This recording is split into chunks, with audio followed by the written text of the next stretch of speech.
नमस्कार, स्वागत है आपका न्यूज इंडिया में। मैं हूं आपके साथ उमंग माथुर। आपको बता दें कि राजस्थान की सियासत में इस बार बहुत हम कह सकते हैं गर्मा गर्मी यहां पर देखने को मिल रही है। एक और जहां प्रदेश प्रभारी अजय माकन दिल्ली से जयपुर आए हैं और विधानसभा के अंदर तमाम विधायकों से, कांग्रेस के कार्यकर्ताओं से एक एक करके उनकी राय जान रहे हैं। और जाहिर सी बात है ये राय शुमारी आने वाले मंत्रिमंडलीय विस्तार को लेकर हो सकती है। तो भाई इस पर लाइव हमारे साथ में राजस्थान विधानसभा के बाहर से संवाददाता लोकेश नागर और नीरज शर्मा हमारे साथ जुड़ चुके हैं। लोकेश, जानना चाहेंगे आपसे कि जो राय शुमारी हो रही है, क्या इसे होने वाले मंत्रिमंडलीय विस्तार से जोड़ सकते हैं और लंबे समय से जो मुख्यमंत्री अशोक गहलोत और पूर्व उप मुख्यमंत्री सचिन पायलट गुट के बीच में जो खींचातानी चल रही है उसका अब हम मान सकते हैं कि अब हल निकल सकता है? लोकेश,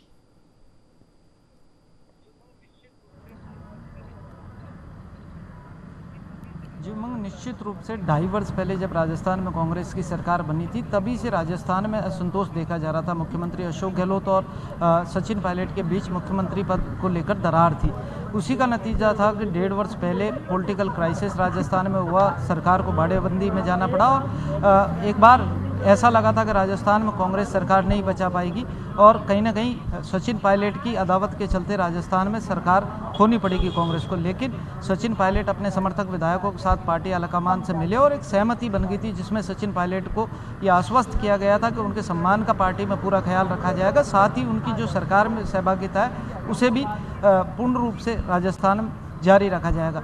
इसी को लेकर एक कमेटी बनाई गई थी जिसमें 3 लोगों को जिम्मेदारी पार्टी आलाकमान ने दी थी। केसी वेणुगोपाल और अजय माकन कुछ ही दिन पहले राजस्थान में पहुंचे थे क्योंकि 1 वर्ष से ज़्यादा का समय हो गया था और पायलट कैंप के विधायक लगातार मुखर होकर इस बात को उठा रहे थे कि राजस्थान में मंत्रिमंडल विस्तार और राजनीतिक नियुक्तियों का कामकाज है वो जल्दी से कर दिया जाए। इसी को लेकर पार्टी आलाकमान ने कदम उठाते हुए जिम्मेदारी यहाँ दोनों नेताओं को दी थी। राजस्थान आए, मुख्यमंत्री के साथ लंबी चर्चा हुई और एक खाका तैयार किया गया किस तरह मंत्रिमंडल विस्तार किया जाए और राजनीतिक नियुक्तियों में किस तरह लोगों को एडजस्ट किया जाए, कार्यकर्ताओं को एडजस्ट किया जाए। हम आपको बताएं पीसीसी प्रदेश कांग्रेस कमेटी भी उस समय भंग कर दी गई थी जब पॉलिटिकल क्राइसिस के समय सचिन पायलट मानेसर गए थे और पीसीसी अध्यक्ष रहते हुए सचिन पायलट ने जिन कार्यकर्ताओं ने राजस्थान सरकार बनाने के लिए मेहनत की थी उन्हें राजनीतिक नियुक्ति और जो जिला स्तरीय और ब्लॉक स्तरीय कमेटियां कांग्रेस की हैं उनमें जिम्मेदारी देने की बात को रखा था। इसी को लेकर अब मंथन यहाँ विधानसभा में किया जा रहा है। अजय माकन आए, 2 दिन का ये कार्यक्रम रखा गया है जहाँ 12 जिलों के विधायकों से आज अजय माकन 1-to-1 मुलाकात कर रहे हैं और उनकी राय जान रहे हैं। इसमें विशेष तौर पर राजस्थान सरकार के 2.5 वर्ष में जो कामकाज किए गए हैं, उनके विधानसभा क्षेत्र में जो महत्वपूर्ण काम किए गए हैं उन पर चर्चा की गई है। दूसरी तरफ विधायकों से व्यक्तिगत मुलाकात करके ये जाना जा रहा है कि उनकी मंत्रिमंडल विस्तार और राजनीतिक नियुक्तियों को लेकर क्या इच्छा है।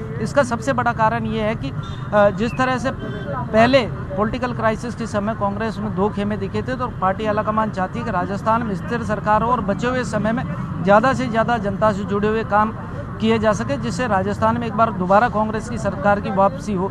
इसी को लेकर तैयारी यहाँ की जा रही है और असंतोष नहीं फैले इसके लिए सभी की राय भी जानी जा रही है। हम आपको बताएं आज 12 जिले हैं, इनमें सीकर, झुंझुनू, जयपुर के साथ साथ पूर्वी राजस्थान के तमाम जिले हैं जिनमें दौसा, करौली, सवाई माधोपुर, भरतपुर, धौलपुर, अलवर सहित 12 जिले ये कंप्लीट हैं जहां के विधायकों से आज अजय माकन मिलने वाले हैं। इस दौरान हम आपको बताया कि विधानसभा के अंदर राजस्थान सरकार के कुछ मंत्री भी हैं जिनमें सहकारिता मंत्री उदयलाल आंजना अजय माकन के साथ विधानसभा पहुंचे थे। टीडीए मंत्री हैं अर्जुन सिंह बामनिया, वो विधानसभा के अंदर पहुंचे। प्रताप सिंह खाचरियावास हैं, मुख्य सचेतक महेश जोशी कल से ही इस बैठक की तैयारी कर रहे थे। तो यहाँ विधायकों के साथ वो मंत्री भी, और लगातार ये प्रयास किया जा रहा है कि सबकी राय ली जाए और सबकी सहमति से राजस्थान मंत्रिमंडल विस्तार किया जाए। लेकिन इसमें एक बड़ा अपडेट हम आपको बताएं, पायलट कैंप का जिस प्रकार का रुख सूत्रों के अनुसार हमें पता लगा है, सचिन पायलट ये चाहते हैं कि उनके कोटे से जो पहले मंत्री बनाए गए थे उन्होंने पॉलिटिकल क्राइसिस के समय उनका साथ नहीं देकर मुख्यमंत्री अशोक गहलोत की ओर पाला बदल लिया था, उन्हें अब ड्रॉप किया जाए और उनके लोगों को उनकी जगह पर स्थान दिया जाए। इसी को लेकर कुछ मंत्रियों को इस मंत्रिमंडल विस्तार में पद जाने का भी डर सता रहा है। इसमें मुख्य रूप से बात करें तो पायलट खेमे से उस समय परिवहन मंत्री प्रताप सिंह खाचरियावास, सहकारिता मंत्री Udaylal Anjana, higher education minister Bhanwar Singh Bhati, गृह राज्य मंत्री भजनलाल जाटव समेत 5 मंत्री राजस्थान में पायलट कैंप से बनाए गए थे। इन मंत्रियों को ड्रॉप करने की सिफारिश पायलट की ओर से की गई है, इसी को लेकर चर्चा भी अंदर अजय माकन कर रहे हैं। और देखने वाली बात ये होगी कि इस बार जो कयास लगाया जा रहा है कि मंत्रिमंडल का स्वरूप क्या होगा, इसमें महत्वपूर्ण बात ये भी है कि नए सिरे से राजस्थान में मंत्रिमंडल का गठन किया जा सकता है। इसके लिए सामूहिक इस्तीफे लिए जा सकते हैं और इस्तीफे लेने के बाद मुख्यमंत्री और पार्टी आलाकमान जिस प्रकार निर्देशित करेगा उस तरीके से राजस्थान में मंत्रिमंडल का फिर पुनर्गठन होगा। इसी को लेकर चर्चा है। कल जो सचिन पायलट हैं अचानक से दिल्ली गए थे और अजय माकन से मिले थे। राजस्थान में सचिन पायलट ये भी चाहते हैं कि क्योंकि लंबे समय से बड़ी जो राजनीतिक नियुक्तियां हैं छोटे स्तर पर राजस्थान में 1.5 वर्ष में पिछले दिनों में राजनीतिक नियुक्तियां हुई हैं, लेकिन वो बहुत छोटे स्तर पर हुई। बड़े स्तर की जो राजनीतिक नियुक्तियां हैं उनमें सचिन पायलट चाहते हैं कि जो पार्टी के कार्यकर्ता हैं उन्हें स्थान दिया जाए, क्योंकि 5 साल उन्होंने पार्टी के लिए मेहनत की और ज़मीन पर रहकर पार्टी की लड़ाई को लड़ा है। दूसरी तरफ मुख्यमंत्री अशोक गहलोत ये चाहते हैं कि 102 विधायक जो पॉलिटिकल क्राइसिस के समय उनके साथ खड़े थे, राजस्थान सरकार बचाने वाले विधायक इनको बताया जा रहा है, ज़्यादा से ज़्यादा उन विधायकों को एडजस्ट किया जाए। इनमें आपको बताएं 6 विधायक वो हैं जो बसपा छोड़कर कांग्रेस में आए थे और सरकार बचाने में उनकी एक महत्वपूर्ण भूमिका उस समय रही थी। तो प्रबल दावेदार बीएसपी के विधायक भी, इनमें कई नाम सामने आए। इसमें प्रमुख नाम राजेंद्र गुड़ा का है जो पूर्व मंत्री भी रहे हैं और राजस्थान में बेबाक विधायकों में उनकी गिनती आती है। वहीं दूसरी तरफ बताएं 15 जो निर्दलीय विधायक हैं उनने भी सरकार को समर्थन देकर राजस्थान सरकार बचाने में महत्वपूर्ण भूमिका निभाई थी। इसीलिए मुख्यमंत्री समेत तमाम जो मुख्यमंत्री के समर्थक हैं वो भी चाहते हैं कि उनमें से कुछ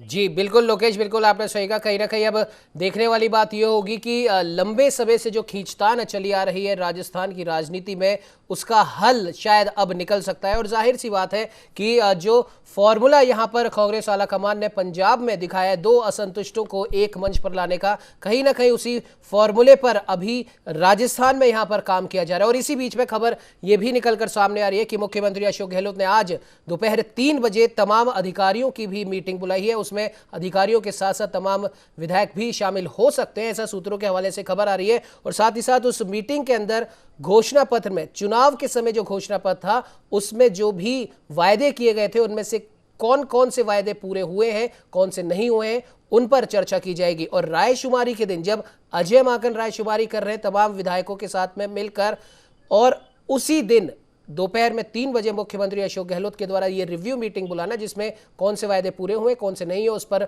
बात करना राजनीतिक हलकों में एक चर्चा का विषय है। क्योंकि लंबे समय से पायलट गुट भी यही मांग कर रहा था कि जो वायदे किए गए हैं वो पूरे नहीं हो रहे। और ऐसा लगता है कि मुख्यमंत्री अशोक गहलोत अब इस विवाद को खत्म करने के लिए वो भी अपनी तरफ से पहल कर रहे हैं, या फिर ये भी हो सकता है कि पायलट कैंप की जो मांग है उसे ही वो खत्म कर दे। राजस्थान में हो रही रायशुमारी को लेकर प्रदेश प्रभारी अजय माकन यहां पर पहुंच चुके हैं। विधानसभा में तमाम विधायकों से वो मिल रहे हैं, उनकी राय जान रहे हैं और इसके सीधे सीधे हम कह सकते हैं कि कयास लगाए जा रहे हैं कि अब लंबे समय से जो खींचतान चला रहा है पायलट कैंप और गहलोत कैंप के बीच में, वो अब हम कह सकते हैं कि एक आखिरी मोड़ पर आ गया है। और जो फॉर्मूला पंजाब में जो गुटबाजी चल रही थी कांग्रेस के अंदर, वहां पर जो फॉर्मूला यूज किया गया उसी फॉर्मूले का इस्तेमाल अब राजस्थान की गुटबाजी को खत्म करने के लिए किया जा रहा है। और साथ ही साथ आपको एक प्रमुख खबर बता दें, सूत्रों के हवाले से खबर यह भी आ रही है कि मुख्यमंत्री अशोक गहलोत ने आज दोपहर 3 बजे तमाम विधायकों की और तमाम अधिकारियों की एक रिव्यू मीटिंग बुलाई है। चुनाव के समय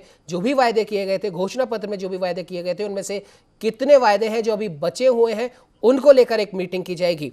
और रायशुमारी के दिन ही ये इस मीटिंग का होना कहीं ना कहीं ये दर्शाता है कि हालांकि ये मीटिंग बहुत पहले हो जानी चाहिए थी, लंबे समय से पायलट कैंप की तरफ से भी सबसे बड़ी जो मांग उठ रही थी वो यही उठ रही थी कि जो वायदे हमने जनता से किए हैं, घोषणा पत्र में जो वायदे हैं वो वायदे पूरे नहीं हो रहे। तो अगर ये मीटिंग बुलानी थी तो ये उस समय बुलाई जा सकती थी, लेकिन कयास लगाए जा रहे हैं कि पंजाब गुटबाजी खत्म करने के बाद कांग्रेस आला कमान का सीधा रुख अब राजस्थान में भी कांग्रेस के अंदर जो गुटबाजी चल रही है, खेमेबाजी चल रही है, उसे खत्म करना है। तो आला कमान की निगाह अब राजस्थान पर है और इसीलिए अब तमाम वायदे जो अधूरे रह गए थे उन्हें तेजी से पूरा किया जाएगा। और पायलट कैंप की जो सबसे प्रमुख मांग थी, वायदे पूरे नहीं किए गए, उस मांग को ही शायद खत्म कर दिया जाएगा। और फिर देखने वाली बात होगी कि पायलट कैंप के पास में क्या कुछ और हम कह सकते हैं कि चारा रह जाएगा। खैर, इसी पर बात करने के लिए हमारे साथ संवाददाता लोकेश नागर राजस्थान विधानसभा से सीधे लाइव जुड़े हुए। लोकेश, जानना चाहेंगे कि रायशुमारी तो खैर चल ही रही है, अजय माकन आए हैं और जाहिर सी बात है आलाकमान पंजाब के बाद अब राजस्थान का भी मसला सुलझाना चाहता है ताकि कांग्रेस को एक नया जोश, एक नई शक्ति मिले। क्योंकि ठीक है, हालांकि अभी 2022 में राजस्थान में चुनाव नहीं है, लेकिन आगे है और जनता से जो किए वायदे हैं, असंतुष्ट जो जनता दिखाई दे रही है, उस असंतुष्टता को भी खत्म करना है। लेकिन सबसे बड़ी बात जो हम बार बार कह रहे हैं, रायशुमारी के दिन मुख्यमंत्री के द्वारा मीटिंग बुलाना और उन बातों पर बात करना जो सबसे प्रमुख मांग पायलट कैंप बहुत समय से कर रहा है। क्या लगता है आपको, किस तरीके से देखते हैं आप इसे?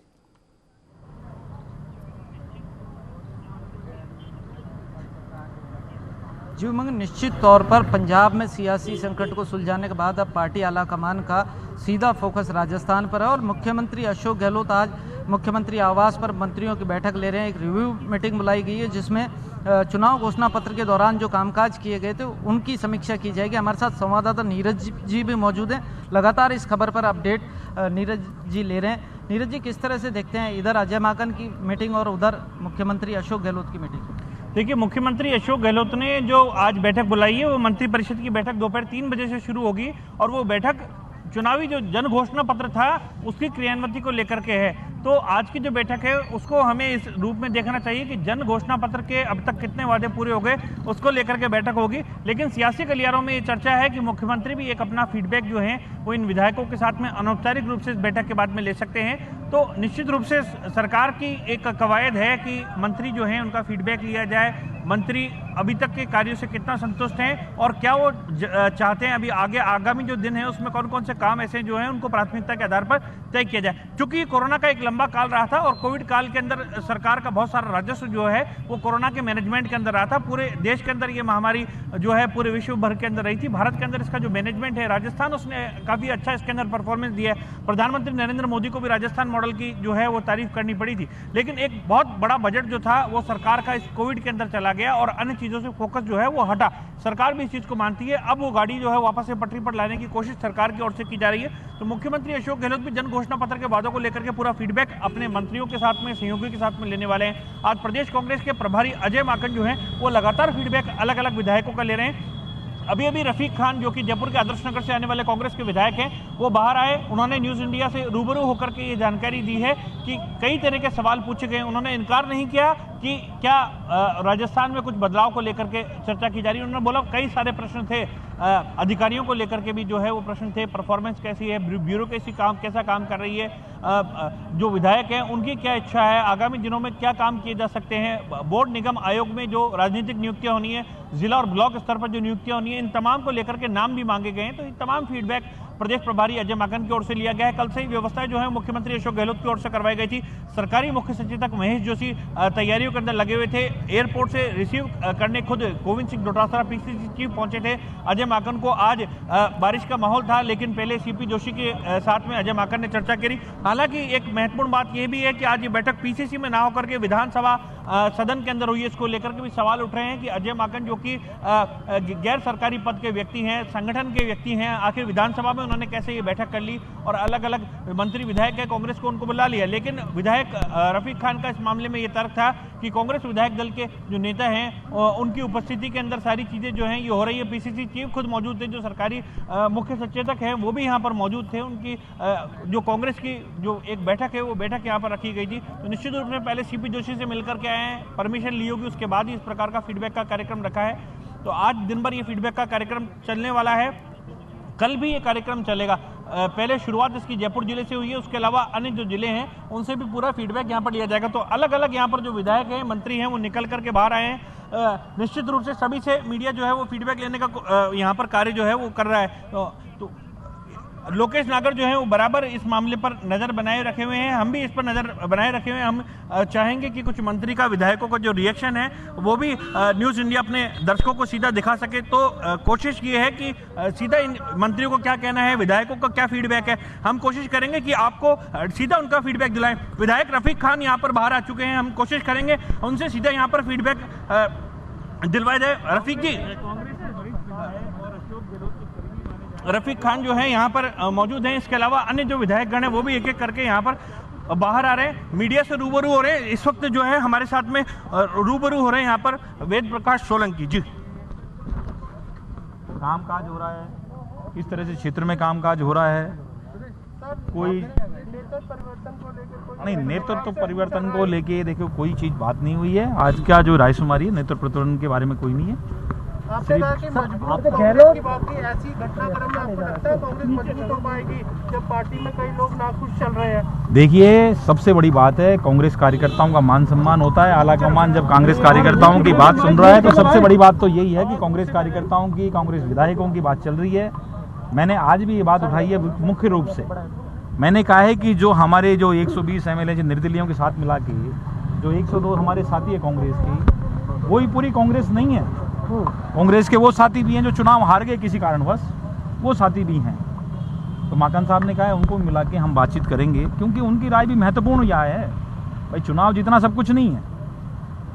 अगर कोई भी चीज़ फीडबैक पूरा कांग्रेस कार्यकर्ताओं का फीडबैक है तो सारे पूरे राजस्थान से आना चाहिए, क्योंकि जो अभी नुमाइंदगी है, जो विधायक हैं पूरे राजस्थान के थोड़ी हैं। तो इस बात पे भी मैंने कहा है कि भाई सबकी रायशुमारी ली जाए। कोई बात है तो किसी तरह संगठन की बात हो, चाहे सरकार की बात हो, ये बातचीत हुई है। मंत्रिमंडल विस्तार को लेकर कोई संकेत मिले हैं आपको? देखो संकेत का ऐसा कोई मामला नहीं है। मंत्रिमंडल विस्तार को लेकर ये बता दीजिए बस। देखिए ये चीज़ें तो आलाकमान तय करेगा, माननीय मुख्यमंत्री जी डिसाइड करेंगे, डेट तो वो करेंगे। लेकिन मैं आपको ये विश्वास दिलाता हूँ कि आलाकमान सब कार्यकर्ताओं की सुन रहा है। जिस तरीके से पंजाब में सुना, उस तरह से यहाँ राजस्थान के अंदर जिस तरह से त्वरित गति से जो सुनवाई हो रही है, राजस्थान का पूर्ण रूप से कार्यकर्ता इन 2-4-5 दिनों की तरफ देख रहा है। और हमें विश्वास है आलाकमान के ऊपर, श्रीमती सोनिया गांधी के ऊपर, प्रियंका गांधी के ऊपर, राहुल गांधी के ऊपर, और सामान्य माकन साहब जिस तरह से पूरी एक एक चीज़ खुद नोट कर रहे हैं, खुद की कलम से नोट कर रहे हैं, तो एक पॉइंट टू पॉइंट वो अपनी नोट कर रहे हैं, जिससे हमें विश्वास है कि जो बातें हम अपनी बता रहे हैं सभी साथी, वो बातें आलाकमान तक वापस जाएंगी और आलाकमान अच्छा निर्णय करेगा। आपने क्या फीडबैक दिया? आपका क्या फीडबैक? तारीखें नहीं टलेगी इससे, आपको क्या लगता है तारीखें नहीं टलेगी? क्यों?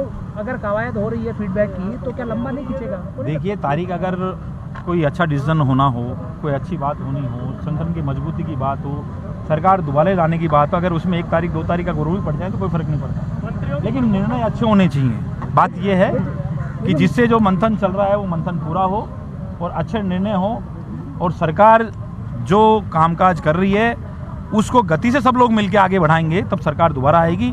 यही मंथन अभी चल रहा है अंदर, कोई नई बात कोई चीज़ है नहीं अभी। राजनीतिक परिवर्तन को लेकर फीडबैक लिया, मंत्रियों के काम का फीडबैक कि काम कैसे हो रहे हैं। सवाल भी उठाते रहे कि ST हाँ, कई मंत्री काम नहीं कर रहे हैं, आप भी सवाल उठाते रहे लगातार। SC/ST के मुद्दों की बात थी, मैं काफ़ी चीज़ें लिख के लेके गया था। माननीय माकन साहब ने मुझे दोबारा बुलाया है। SC/ST के मामले में और बुलाएंगे। अभी तो जो पॉइंट बनाए हुए पॉइंट थे उन पे चर्चा हुई है, और जो मेरी भावनाएं थी, व्यक्तिगत जो भावनाएं थी, उसके ऊपर भी पॉइंट से हटके भी जो मैंने अपनी बात कहनी थी वो बात में मैंने आलाकमान को पहुंचा दी है।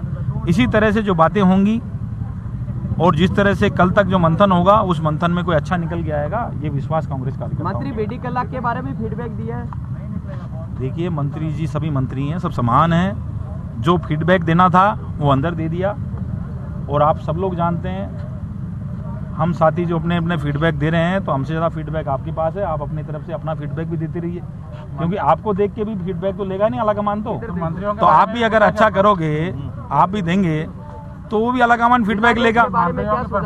जिलाध्यक्ष ब्लॉक को लेकर देखिए जो जिलाध्यक्ष के सुझाव थे वो हमने दे दिए हैं, आलाकमान को अपनी बात रख दी है।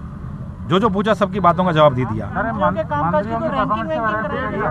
देखिए रैंकिंग तो वो दे रहे होंगे, कितनी रैंक किसको दे रहे हैं ये तो आलाकमान देगा, क्या देगा। जो बात अपनी पहुंचानी थी वो बात हमने पहुंचा दी है, बात कर दी है। फॉर्मेट लेके आएंगे सर? विधायक को बात कहने का समय कितना मिल रहा है? देखिए 5 मिनट में जो विधायक अपनी बात कह रहे थे वो बात कह दी, किसी ने 10 मिनट में अपनी जो बात कह रहे थे 10 मिनट में अपनी बात कह दी। इसलिए जो बात हुई है, मैं तो ये कहना चाहता हूँ कि जो बात थी वो बात पूरी तरह से आलाकमान के पास पहुँच रही है। और हमें उस बात की है कि जो हम बार बार सोच रहे थे 1 साल से, जो बात थी हमारी पीड़ा थी कि आलाकमान 1 to 1 हमारी नहीं सुन रहा है। अब आलाकमान हमारी नहीं सबकी सुन रहा है। इस बात की हमें खुशी है कि सबकी बात सुनकर अच्छा मंथन कर अच्छा रिजल्ट राजस्थान की जनता को देंगे, ये हमें विश्वास है। तो आला कमान उस तक अपनी बात यहाँ पर पहुंचाई गई है। वेद प्रकाश सोलंकी हमारे साथ रूबरू हो रहे थे। निश्चित तौर पर उन्होंने कहा अपना जो फीडबैक है वो और आला कमान को अब डिसाइड करना है। अलग अलग जो विधायक हैं वो फीडबैक देकर के बाहर निकल रहे हैं यहाँ से, और लगातार जो मीडिया है वो उनको फॉलो कर रहा है। मीडिया उनसे फीडबैक ले रहा है कि आखिर उन्होंने क्या जो अपनी बातें हैं वो रखी हैं, क्या पक्ष जो हैं वो रखे हैं। विधायक रफीक खान जो है वो भी यहाँ पर मौजूद है। निश्चित रूप से अलग अलग विधायकों ने अपना पूरा फीडबैक दे दिया है। आला कमान को इसके मुद्दे के ऊपर मंथन करना है कि क्या कुछ रहने वाला है। निश्चित रूप से एक फीडबैक का बड़ा कार्यक्रम यहाँ रखा गया है। अलग अलग विधायकों को बुलाया गया है और उनसे ये बातचीत की जा रही है कि जो स्थितियाँ हैं, स्थितियाँ दुरुस्त हो सके कांग्रेस पार्टी के अंदर और सरकार के अंदर, दोनों जगह पर। और अधिकारी कहाँ पर काम नहीं कर रहे हैं, उनका कहाँ पर मिस फीडबैक आ रहा है, उसको लेकर के भी यहाँ पर मंथन किया जा रहा है। तो निश्चित रूप से देखना ये लाजमी होगा अब कि जो आला कमान है कांग्रेस का वो क्या डिसाइड करता है, क्योंकि इस मंथन से निकलने वाला जो पूरा फीडबैक है वो कांग्रेस आला कमान तक यहाँ से पहुँचाया जाएगा। सोनिया गांधी और राहुल गांधी, प्रियंका गांधी तक पूरा फीडबैक जो है वो पहुंचाया जाएगा और उसके बाद कोई डिसीजन जो है वो पार्टी आला कमान की ओर से लिया जाएगा। तो निश्चित रूप से एक अहम बैठक जो है वो यहाँ पर की जा रही है। 1 to 1 फीडबैक का ये पूरा कार्यक्रम लिया जा रहा है।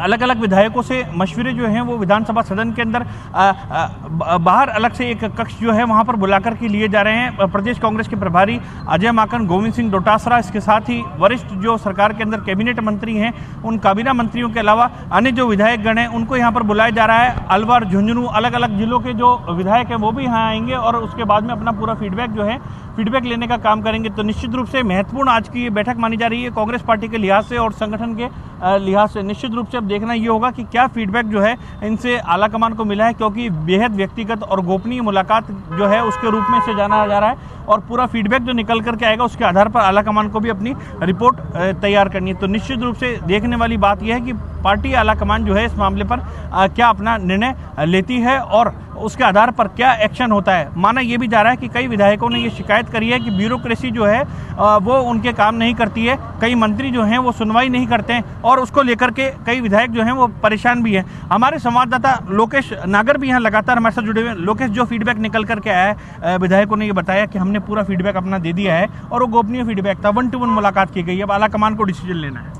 मेरे निश्चित रूप से अभी वेद प्रकाश सोलंकी से बात हुई तो वो बता रहे थे कि अंदर अजय माकन से जब उनकी चर्चा हुई तो लंबे समय से वो राजस्थान के संदर्भ में जो समस्याएं आला कमान को के सामने रखने वाले थे, उन्हीं समस्याओं पर लगातार चर्चा यहाँ अंदर ली गई है। तमाम फीडबैक लिए गए हैं। इस फीडबैक में ब्यूरोक्रेसी से जुड़े हुए, मंत्रियों के कामकाज से जुड़े हुए सवाल पूछे गए। वहीं दूसरी तरफ ब्लॉक और जिलाध्यक्ष की नियुक्ति की जो लंबे समय से मांग विधायकों द्वारा यहाँ उठाई जा रही थी, पार्टी कार्यकर्ताओं द्वारा उठाई जा रही थी और पायलट के द्वारा लंबे समय से ये कहा जा रहा था कि जो राजनीतिक नियुक्तियों के साथ साथ संगठन की नियुक्तियाँ हैं वो भी प्रदेश में की जाए, क्योंकि करीब 1 वर्ष से ज़्यादा का समय हो गया था और बिना ब्लॉक अध्यक्ष और जिला अध्यक्षों की पार्टी चल रही थी। तो कहीं ना कहीं ज़मीन पर कांग्रेस कमज़ोर हो रही थी, इसीलिए आवश्यकता थी कि ब्लॉक अध्यक्ष और जिला अध्यक्ष भी बना दिए जाएँ। इसी को लेकर अजय माकन ने अंदर नाम भी मांगे हैं। इतने महीनों से जो देखा जा रहा था, जो मांगे यहाँ पर उठाई जा रही थी, न सिर्फ पायलट कैंप के नेताओं की तरफ से बल्कि और अन्य कांग्रेस कार्यकर्ताओं, विधायकों की तरफ से भी जमीनी स्तर पर जो कांग्रेस की पकड़ थी वो धीरे धीरे खत्म हो रही थी। और जाहिर सी बात है, राजनीतिक नियुक्तियां, ब्लॉक अध्यक्षों की नियुक्तियां यहाँ पर बहुत जरूरी हो जाती हैं और शायद अब जाकर कहीं ना कहीं उन तमाम विधायकों की, उन तमाम कार्यकर्ताओं की बात सुनी जा रही है। जैसे कि वेद प्रकाश सोलंकी ने भी कहा कि पहले सिर्फ 102 विधायकों की बात सुनी जा रही थी, लेकिन राजस्थान की कांग्रेस सिर्फ 102 विधायकों में सिमटी नहीं है। राजस्थान की कांग्रेस के अंदर वो कार्यकर्ता भी शामिल है जो चुनाव तो लड़ा था लेकिन वो हार गया था, लेकिन है वो कांग्रेस का निष्ठावान कार्यकर्ता और अब उन तमाम कार्यकर्ताओं की भी सुनी जाएगी। उससे कोई फर्क नहीं पड़ता वो जीता या हारा, लेकिन वो राजस्थान की कांग्रेस का हम कह सकते हैं कि एक मजबूत स्तंभ है, इसलिए अब सबकी बात सुनी जाएगी। लोकेश, आप बने रहिए हमारे साथ। लोकेश, जानना चाहेंगे आपसे कि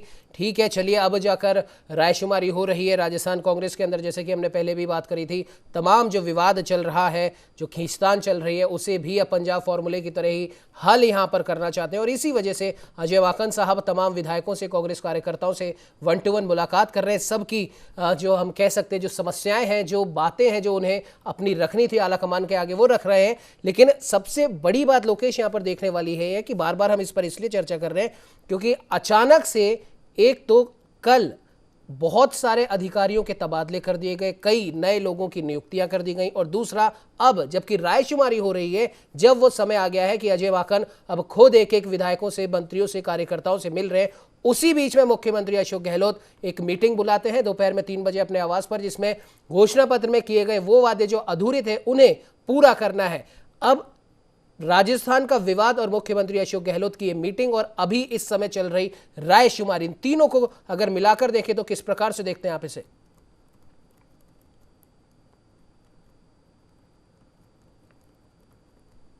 निश्चित तौर पर आज अजय माकन की जो रायशुमारी है, इससे विधानसभा के बाहर ऐसा माहौल है कि जैसे विधानसभा सत्र शुरू हो गया हो। वहीं दूसरी तरफ बात करें, आपने सही सवाल किया, मुख्यमंत्री अशोक गहलोत ने आज अजय माकन की रायशुमारी के समय मुख्यमंत्री आवास पर एक बैठक बुलाई है, जिसमें तमाम मंत्रियों को तलब किया गया और साथ में ही अधिकारियों को बुलाया गया। कल तबादला सूची भी एक बड़ी जारी कर दी गई थी। हम आपको बताएं, राजस्थान के संदर्भ में जब निर्णय करने का पार्टी आलाकमान मूड बना चुकी थी, तो कहीं ना कहीं केसी वेणुगोपाल और अजय माकन को राजस्थान भेजा गया था और मुख्यमंत्री अशोक गहलोत से देर रात एक लंबी चर्चा की गई, जिसमें मंत्रिमंडल विस्तार, सचिन पायलट की भूमिका, उनसे उनके कैंप से जुड़े हुए विधायकों को जिम्मेदारी देने की बात हो, चाहे राजनीतिक नियुक्तियों को करने की बात हो, या फिर संगठन की जो जिम्मेदारियां बच रही हैं, जहां ब्लॉक और जिलाध्यक्ष बनने हैं, पीसीसी में जो लोग मेहनत करने वाले थे, कांग्रेस के जो कार्यकर्ता थे, उन्हें राजनीतिक नियुक्तियों में एडजस्ट करने का मामला हो। सचिन पायलट पहले ये कह चुके हैं कि राजस्थान में जब तक उनके इन शिकायतों का फैसला नहीं होगा, तब तक वो पार्टी में एक सामान्य विधायक की भूमिका में रहेंगे। वहीं आपको बताएं कि पायलट के बेटे सचिन पायलट हैं, कांग्रेस में एक बड़ा कद रखते थे और पूरे देश में उनके युवा जिस तरीके से फैन है, जहां भी सचिन पायलट जाते हैं युवाओं के आकर्षण का केंद्र रहते हैं। ऐसे में पार्टी आलाकमान चाहती है उन्हें राष्ट्रीय स्तर पर पार्टी में एक बड़ी जिम्मेदारी दे दी जाए, जिससे आने वाले लोकसभा चुनाव में भी सचिन पायलट का उपयोग पार्टी कर सके। वहीं सचिन पायलट चाहते हैं कि वो राजस्थान में सक्रिय रहें और राजस्थान में उनकी जो पावर है, उनकी जो पकड़ है ज़मीन पर, उनकी जो सियासी ज़मीन है वो मजबूत रहे, वो राजस्थान में ही सक्रिय रहकर काम करना चाहते हैं। ऐसे में एक फार्मूला पार्टी द्वारा तैयार किया गया है, जिसमें पायलट के जो तमाम समर्थक हैं उन्हें सरकार में भूमिका दे दी जाएगी, चाहे मंत्रिमंडल विस्तार हो, राजनीतिक नियुक्तियां हो, सभी में समान रूप से सचिन पायलट को तवज्जो दी जाएगी। इसी रणनीति के साथ सचिन पायलट कैंप के तमाम विधायकों की सचिन पायलट ने बैठक ली थी और अभी वेद प्रकाश सोलंकी निकले। उन्होंने कहा हमने हमारी तमाम जो शिकायतें और हमारा जो सुझाव था वो अजय माकन को दे दिया है, भले ही बीमारी कितनी बड़ी हो लेकिन इलाज बहुत अच्छा होगा, ये कहकर यहाँ से वेद प्रकाश सोलंकी रवाना हुए हैं। तमाम विधायकों का अब यहाँ से धीरे धीरे रायशुमारी के बाद निकालना शुरू हो गया। 7-7 मिनट का समय अजय माकन ने तमाम विधायकों को दिया था। प्रति एक विधायक से विस्तृत चर्चा कर वो जान रहे हैं कि राजस्थान में 2.5 वर्ष के समय में ऐसी कौन सी कमी रही कि विधायकों में इतना असंतोष पैदा हुआ, और जिस प्रकार पायलट कैंप के कांग्रेस के विधायक सरकार पर अनदेखी का आरोप लगा रहे थे, तो कहीं ना कहीं ये भी पता करने का प्रयास किया जा रहा है कि कहाँ किस स्तर पर कौन सी गलती हुई जिसकी वजह से आज पार्टी को इस मुहाने पर आकर खड़ा होना पड़ा है। तमाम चर्चाएं अजय माकन यहाँ कर रहे हैं, चाहे वो संगठन से जुड़ी हो, राजस्थान सरकार के कामकाज से जुड़ी हुई हो, विधायकों के कामकाज से जुड़ी हुई, या खुद के विधानसभा क्षेत्र में जो कामों को लेकर शिकायत थी उन पर विस्तार रूप से यहाँ चर्चा की जा रही है। इसको लेकर तमाम विधायक ये कह रहे हैं कि बहुत अच्छी शुरुआत यहाँ ये कर दी गई है कि पार्टी द्वारा इस तरह का फीडबैक लिया जा रहा है, उनके कामकाज और शिकायतों को पहली बार सुना जा रहा है और लग रहा है कि बिल्कुल रोकेश रोकना चाहेंगे आपको एक सवाल यहाँ पर महत्वपूर्ण ये बनता है कि जो कांग्रेस में घोषणा पत्र के कामों की प्रगति पर नजर बनाने के लिए घोषणा पत्र क्रियान्वयन कमेटी एक बनी हुई थी, जिसके सदस्य प्रदेश प्रभारी मुख्यमंत्री अशोक गहलोत और उस समय के उप मुख्यमंत्री सचिन पायलट और सांसद अमर सिंह को इसका सदस्य बनाया गया था। 20 जनवरी 2020 को ताम्रध्वज साहू की अध्यक्षता में यह घोषणा पत्र क्रियान्वयन समिति बनाई गई थी, लेकिन इसकी सिर्फ एक ही बार बैठक हुई है। उसके बाद में इस समिति की कोई बैठक ही नहीं हुई और अब अचानक से इस बैठक का होना अपने आप में कई सवाल यहां पर खड़े करता है। लोकेश,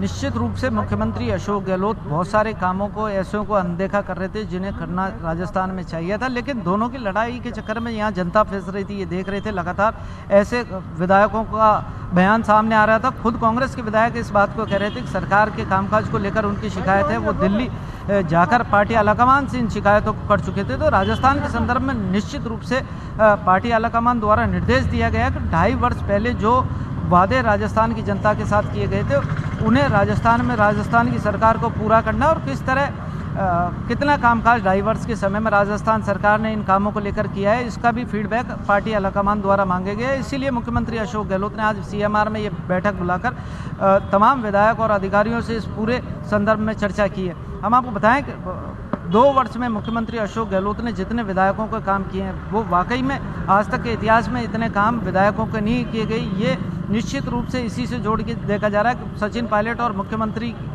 अशोक गहलोत के बीच इस लड़ाई का फायदा इन विधायकों को हुआ है, जिससे विधानसभा का जो काम मुख्यमंत्री के पास ये विधायक लेकर गए, मुख्यमंत्री ने किंतु परंतु लगाए बिना देरी किए उस काम पर हामी भरी और इसका लाभ विधानसभा क्षेत्र की जनता को भी मिला। हम आपको बताएं कि हर विधानसभा क्षेत्र में चाहे कॉलेज की मांग हो, हॉस्पिटल की मांग हो या उपखंड कार्यालय की, तहसील कार्यालय की, तमाम बड़ी घोषणाएं मुख्यमंत्री अशोक गहलोत ने इस बार बजट में की और विधायकों द्वारा जो कामकाज मुख्यमंत्री को बताया जाता है, चाहे ये इसी रणनीति का हिस्सा हो कि सभी विधायकों को खुश रखा जाए, जिससे राजस्थान में जो असंतोष की स्थिति पहले पैदा हुई थी वो स्थिति अब दोबारा पैदा नहीं हो। हमारे साथ सहयोगी नीरज भी हैं। नीरज जी, मुख्यमंत्री अशोक गहलोत फीडबैक मीटिंग चुनाव घोषणा पत्र को लेकर ले रहे हैं। 2 वर्ष से इस पूरी कमेटी की मीटिंग नहीं हुई। एक कमेटी मुख्यमंत्री के निर्देशन में यहाँ बनी हुई थी जो चुनाव घोषणा पत्र को लेकर काम करने वाली थी, तो इसे किस रूप में देखते हैं आप? 2.5 वर्ष बाद मुख्यमंत्री को इस कमेटी की बैठक की? देखिए, बैठक हुई है जन घोषणा पत्र को लेकर के। कुछ ही दिनों पहले एक और बैठक हुई थी और मुख्यमंत्री अशोक गहलोत ने खुद ने जन घोषणा पत्र की समीक्षा की थी। प्रदेश कांग्रेस आलाकमान की ओर से प्रभारी अजय माकन भी आए थे और पीसीसी चीफ गोविंद सिंह डोटासरा भी बैठे थे। पूरी समीक्षा करके फीडबैक जो है वो आलाकमान तक पहुंचाया गया था और मुख्यमंत्री अशोक गहलोत ने एक प्रेस नोट भी बाकायदा जारी करके बताया था कि जन घोषणा पत्र के जो वादे हैं उनमें 60% से ज़्यादा जो वादे हैं वो पूरे हो चुके हैं। और आज आपको बता दें कि आज जो विधायकों ने फीडबैक दिया है अभी आलाकमान को, इसके अंदर अभी रफीक खान हमसे रूबरू हुए। उन्होंने कहा जिस प्रकार से एक कप्तान अपनी पूरी टीम को लेकर के चलता है, मुख्यमंत्री अशोक गहलोत मजबूत कप्तान है। उन्होंने बताया कि जिस तरीके से महात्मा गांधी स्कूल खोले गए, बहुत अच्छा काम कर रहे हैं। चिरंजीवी स्वास्थ्य बीमा योजना लाई गई है, ये बहुत अच्छा काम कर रही है। तो हमने ये पॉजिटिव फीडबैक जो है ये आलाकमान को दिए। तो निश्चित रूप से अलग अलग गुट के जो विधायक हैं उन्होंने अलग अलग फीडबैक दिया है। सभी के फीडबैक को क्लब करके आलाकमान को अब कुछ आगे निर्णय लेना है। लेकिन राजनीतिक नियुक्तियों को लेकर के ब्लॉक और जिलों के अध्यक्षों को लेकर के नियुक्तियां बाद में होंगी। अभी जो फीडबैक जो लिया जा रहा है वो संगठन और सरकार से संबंधित है। विधायक कितने खुश थे सरकार से उसका भी डाटा लिया जा रहा है। इसके साथ ही ओवरऑल जो कामकाज विधानसभा क्षेत्र के अंदर हुए हैं, ब्यूरोक्रेसी के क्या हाल है, ब्यूरोक्रेसी और विधायकों के बीच में क्या तालमेल है, इसको लेकर के भी 1 to 1 बातचीत की गई है। 5-5 मिनट का समय तमाम विधायकों को दिया जा रहा है और उसमें उनसे पूरा फीडबैक लिया जा रहा है। तो निश्चित रूप से अहम बैठक है। आज मंत्रिपरिषद की बैठक में मुख्यमंत्री अशोक गहलोत जन घोषणा पत्र के जो वादे हैं उनको लेकर के भी फीडबैक देंगे और आला कमान तक उसकी भी रिपोर्ट दी जाएगी कि अब तक कितने वादे पूरे किए जा चुके हैं। फिर एक और रिपोर्ट तैयार होगी, उसका बाकायदा प्रेस नोट भी जारी होगा मीडिया के जरिए। तो लोकेश सरकार पूरा लगातार जो है ये कोशिश कर रही है कि आम जनता के वादे पूरे हों, जनप्रतिनिधियों के वादे पूरे हों। विधायकों के जितने काम इस शासनकाल के अंदर हुए हैं शायद वो इससे पहले कभी नहीं हुए थे। हाँ, ये बात ठीक हो सकती है और दीगर हो सकती है कि पायलट और गहलोत खेमे के अंदर जो ये लड़ाई रही या फिर जो खींचतान रही, इसकी वजह से विधायकों को और आम जनता को एक बड़ा बेनिफिट प्रदेश के अंदर मिला है। लेकिन ओवरऑल इससे सरकार की परफॉर्मेंस भी सुधरी है, उसका सीधा सीधा फायदा यहाँ अशोक गहलोत को मिलता हुआ नजर आता है। नीरज जी, सूत्रों के हवाले से जिस प्रकार खबर मिल रही है, मुख्यमंत्री अशोक गहलोत मंत्रिमंडल विस्तार के बजाय मंत्रिमंडल का पुनर्गठन चाहते हैं, नए सिरे से मंत्रिमंडल बने।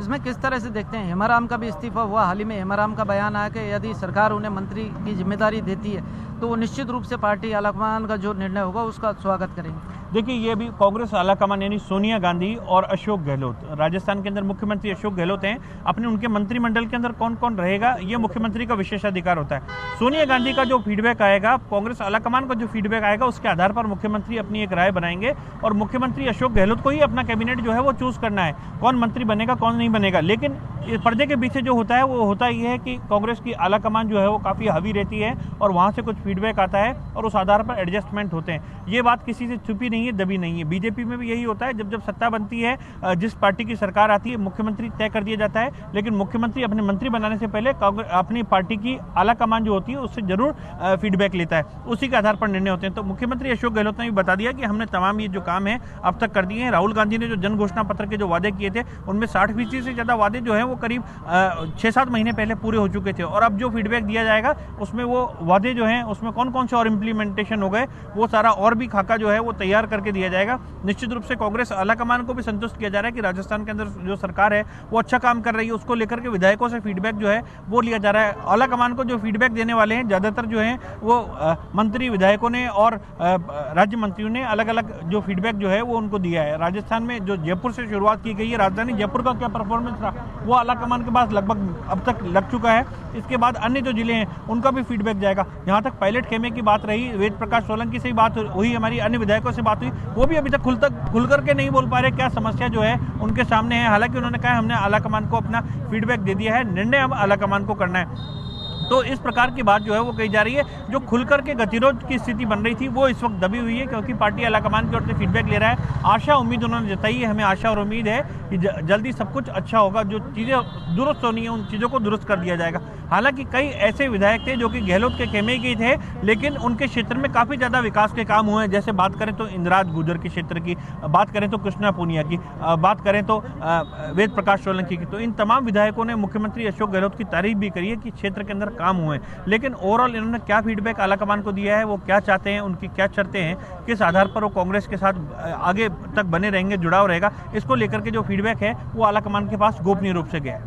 मुरारीलाल मीणा का मंत्रिमंडल विस्तार में मंत्री बनना तय बताया जा रहा है, ज़बरदस्त चर्चा है। इसके अलावा 3 और विधायक बताए जा रहे हैं जिन्हें राजस्थान सरकार में मंत्री की भूमिका दी जा सकती है। किस तरह का अपडेट है, कौन लोग होंगे जिन्हें पायलट खेमे से अब सरकार में तवज्जो दी जाएगी, स्थान मिलेगा? देखिए, विश्वेंद्र सिंह जो थे पर्यटन मंत्री के तौर पर पहले कार्य कर रहे थे, पायलट के साथ जाने पर उनको नुकसान हुआ, उनकी कुर्सी छिन गई थी। इसी तरीके से जो रमेश मीणा हैं वो खाद्य आपूर्ति विभाग के मंत्री थे, उनकी कुर्सी छिन गई।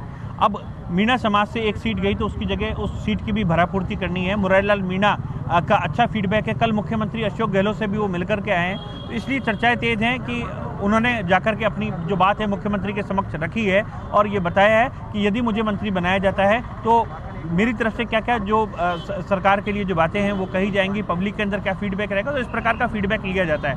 और दूसरा, उन्होंने सीधे सीधे मुख्यमंत्री के यहाँ जाकर के और ये मैसेज दे दिया है कि मुख्यमंत्री अशोक गहलोत हैं, उनको ही निर्णय करना है, इसलिए वो उनके पास में गए। तो तमाम जो विधायक हैं, अन्य विधायक, उनको लेकर के भी फीडबैक लिया जा रहा है। शिक्षा लोकेश, बिल्कुल कहीं ना कहीं अब देखने वाली बात ही होगी कि आज होने वाली रायशुमारी और फिर उसके बाद में दोपहर 3 बजे मुख्यमंत्री अशोक गहलोत की जो रिव्यू मीटिंग है, घोषणा पत्र में किए गए वायदों को लेकर, उसके बाद में क्या कुछ निकल कर आता है। लेकिन जाहिर सी बात यह है कि राजस्थान की सियासत में एक बार फिर से सियासी उबाल यहां पर दिखाई दे रहा है। अब इस उबाल को किस प्रकार से ठंडा कांग्रेस आलाकमान करता है वो देखने वाली बात होगी। फिलहाल आप इस पूरी खबर पर नजर बना के रखिए, अपडेट के लिए आपसे फिर संपर्क करेंगे। फिलहाल के लिए आपका बहुत बहुत धन्यवाद।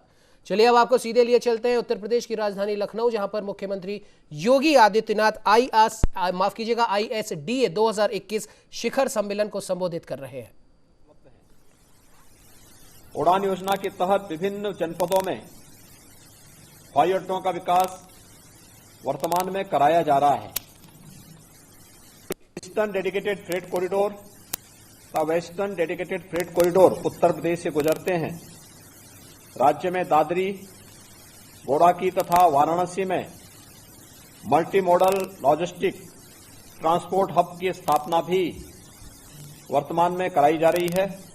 वाराणसी से हल्दिया के बीच देश का पहला राष्ट्रीय जल मार्ग क्रियाशील है।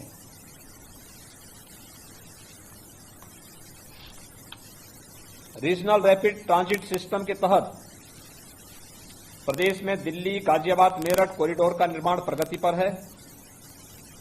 कानपुर तथा आगरा जनपदों में मेट्रो रेल परियोजना का कार्य भी तेजी से चल रहा है। उद्योगों को गुणवत्तापूर्ण निर्बाध विद्युत आपूर्ति सुनिश्चित करने के लिए राज्य सरकार ने प्रभावी कदम उठाए हैं। नीतिगत निर्णयों से लैंड बैंक में वृद्धि के लिए अनेक सुधार लागू किए गए हैं। औद्योगिक भूमि के लिए FAR को बढ़ाकर के 3.5 कर दिया गया है। सभी औद्योगिक विकास प्राधिकरणों को मेगा एवं उससे उच्च श्रेणी के उद्योगों को आवेदन की तिथि से 15 दिन के भीतर भूमि प्रदान करने के लिए निर्देशित किया गया है। इस वरीयता आवंटन प्रणाली के माध्यम से अब तक कई कंपनियां लाभान्वित हुई हैं, जिनमें हीरानंदानी ग्रुप, माइक्रोसॉफ्ट एवं अडानी ग्रुप भी सम्मिलित हैं। कोविड कालखंड में राज्य सरकार ने अनेक नई नीतियां घोषित की हैं। प्रदेश में 250 मेगावाट क्षमता के डाटा सेंटर उद्योग में 20,000 करोड़ रुपए के निवेश के लक्ष्य के साथ डाटा सेंटर नीति 2021, इसी प्रकार से गैर आईटी आधारित स्टार्टअप्स को बढ़ावा देने के लिए राज्य सरकार ने नई स्टार्टअप नीति 2020 भी घोषित की है। संपूर्ण प्रदेश में electronic system development and maintenance एवं कंपोनेंट निर्माताओं को प्रोत्साहित करने के लिए नई इलेक्ट्रॉनिक नीति के अंतर्गत नवीनीकृत प्लांट और मशीनरी पर स्थिर पूंजीगत निवेश के 40% तक प्रोत्साहन प्रदान करने जैसे नीतिगत निर्णय भी प्रदेश ने लिए हैं। अपराध और भ्रष्टाचार के प्रति राज्य सरकार की जीरो टॉलरेंस की नीति से उत्तर प्रदेश में कानून व्यवस्था का सुदृढ़ीकरण हुआ है। फरवरी 2018 में माननीय प्रधानमंत्री जी द्वारा लखनऊ में उत्तर प्रदेश इन्वेस्टर समिट का शुभारंभ किया गया था। इस अवसर पर माननीय प्रधानमंत्री जी द्वारा डिफेंस इंडस्ट्रियल कॉरिडोर की स्थापना की घोषणा भी की गई थी।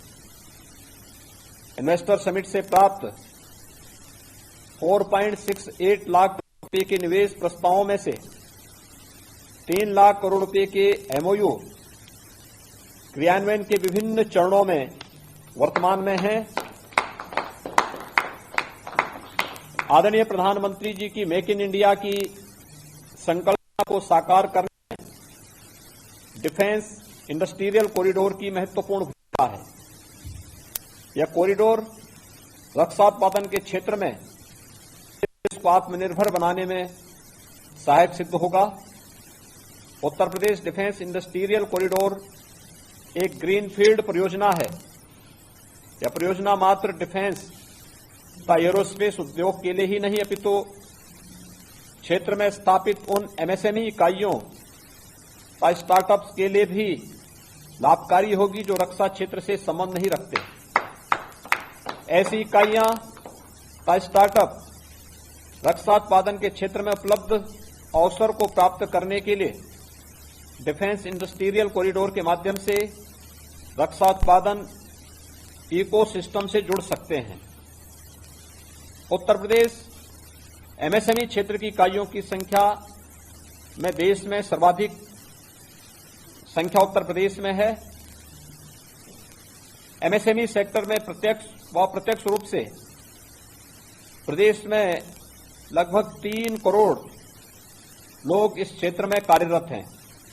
राज्य सरकार द्वारा एमएसएमई सेक्टर को पुनर्जीवित करने के लिए वन डिस्ट्रिक्ट वन प्रोडक्ट की योजना तो विश्वकर्मा श्रम सम्मान योजना लागू की गई है।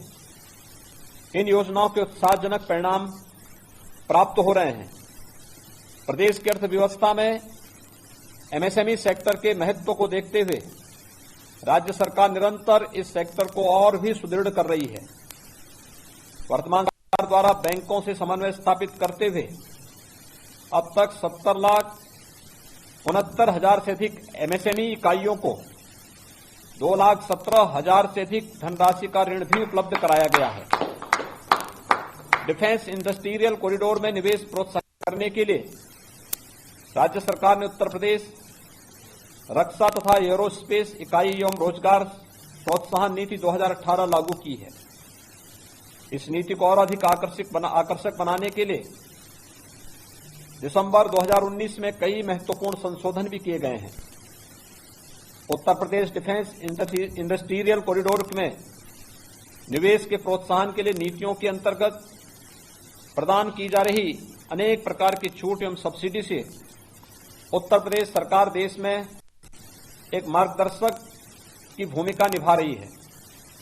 Uttar Pradesh defence industrial corridor के तहत आगरा, अलीगढ़, चित्रकूट, झांसी, कानपुर तथा लखनऊ में 6 नोड चिन्हित किए गए हैं। सभी 6 नोड में लगभग 1500 हेक्टेयर भूमि अब तक अधिग्रहित की जा चुकी है।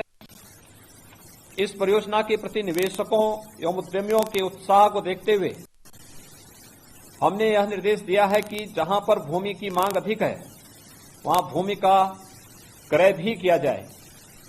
अलीगढ़ नोड में सड़क, बिजली एवं पानी की सुविधा विकसित करने की प्रक्रिया गतिमान है।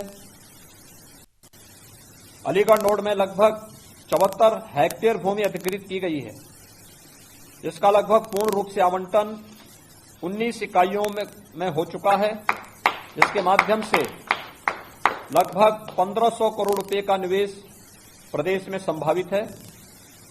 अलीगढ़ नोड का शिलान्यास अगस्त 2021 में प्रस्तावित है।